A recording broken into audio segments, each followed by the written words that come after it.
ప్రియా స్నేహితులరా, యేసుక్రీస్తు ప్రభు నామంలో life church Vizag నుండి మీకు శుభములు తెలియచేస్తూ ఈరోజు ఈ హోప్ ఫర్ టుడే సందేశము కొరకు సామెతల గ్రంథం నుండి 4వ అధ్యాయము 12వ వచనాన్ని మీ కొరకు చదువుతున్నాను. సామెతల గ్రంథము 4వ అధ్యాయం 12వ వచనం. నీవు నడుచునప్పుడు నీ అడుగు ఇరుకున పడదు, నీవు పరుగెత్తునప్పుడు నీ పాదము తొట్టిల్లదు. ఇది చాలా వాగ్దానపూరితమైన మాట. ఈ అధ్యాయంలో సొలొమోను జ్ఞానమును గురించి మాట్లాడుతున్నాడు. ఆ జ్ఞానాన్ని స్వీకరించి ఆ జ్ఞానాన్ని వెంబడించిన వానికి నడుచునప్పుడు అడుగు ఇరుకున పడదు, నీవు పరుగెత్తునప్పుడు నీ పాదము తొట్టిల్లదు అంటున్నాడు. ప్రియులరా, ఇక్కడ ముఖ్యంగా ఆ జ్ఞానము దైవికమైన జ్ఞానం లేక వాక్య సంబంధమైన జ్ఞానం. కేవలం జ్ఞానం అంటే ఏదో జ్ఞాపకం కొరకు మదిలో ఉంచుకునేది మాత్రమే కాదు, మన జీవితాలను ఆ జ్ఞానము నడిపించాలి. అలాగూ ఆ జ్ఞానము చేత నడిపించబడే జీవితాలు ఉన్నట్లయితే అలాంటి స్థితిలో నీవు నడిచినప్పుడు నీ అడుగు ఇరుకున పడదు, నీవు పరుగెత్తునప్పుడు నీ పాదము తొట్టిల్లదు అని. ప్రియులారా, గమనించాలి. నీవు నడుచున్నప్పుడు అంటే నీ దైనందిన జీవితంలో నీ జీవితం నడిపించుకోవడంలో నీ అడుగు ఇరుకున పడదు. అంటే ఏ చిక్కుల్లోనూ చిక్కుకోవు, నీవు ఏ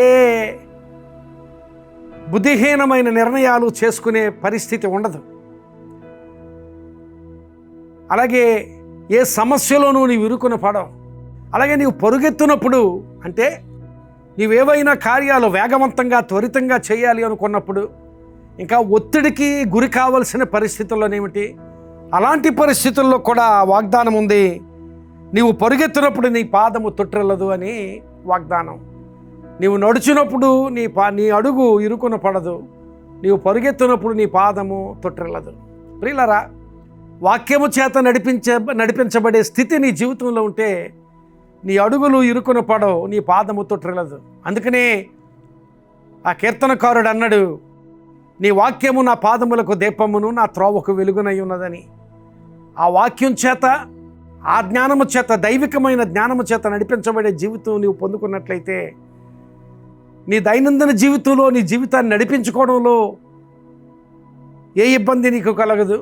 అలాగే ఏదైనా ఒత్తిడికి గురైనప్పుడు, ఏదైనా త్వరితగతిని నీవు చేయవలసి వచ్చినప్పుడు, అలాంటి సమయాల్లో కూడా నీవు తొట్టిల్లకుండా కార్యాలు చేయడానికి దేవుడు సహాయం చేస్తాడు.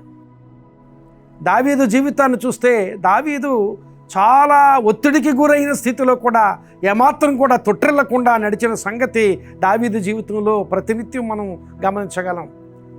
అలాగే తను దైనందిన జీవితంలో తన జీవితాన్ని నడిపించుకోవడంలో కూడా ఏమాత్రం కూడా సమస్యలలో పడకుండా తాను నడిచిన సంగతి మనకు తెలుసు. ఎందుకంటే దేవుని ఇష్టానుసారుడిగా, దేవుని హృదయానుసారుడిగా, దైవికమైన జ్ఞానముతో తన జీవితాన్ని నడిపించుకున్న స్థితిని బట్టి.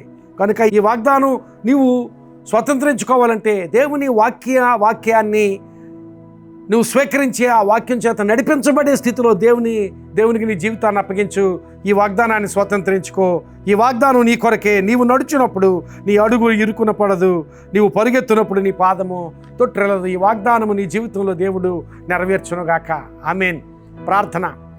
కృపగలిగిన మా ప్రభువా, పరిశుద్ధుడా, ఈ సమయంలో నిజమే ప్రభువా, నీ వాక్యము చేత, నీ వాక్య జ్ఞానము చేత నడిపించబడే జీవితాలు కలిగి ప్రభువా, మా అడుగులు ఇరుకున పడకుండా, మేము పరుగెత్తున్నప్పుడు మా పాదము తొట్టిల్లకుండా ఉండగలిగేటట్లుగా మేము జీవించే స్థితి ఈ మాటలు విన్న అందరికీ దయచేయమని ప్రార్థన చేస్తున్నాం. నాకు దయచే ప్రభువా.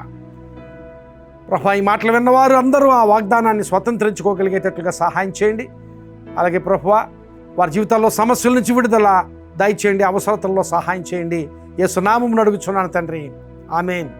God bless you my friend.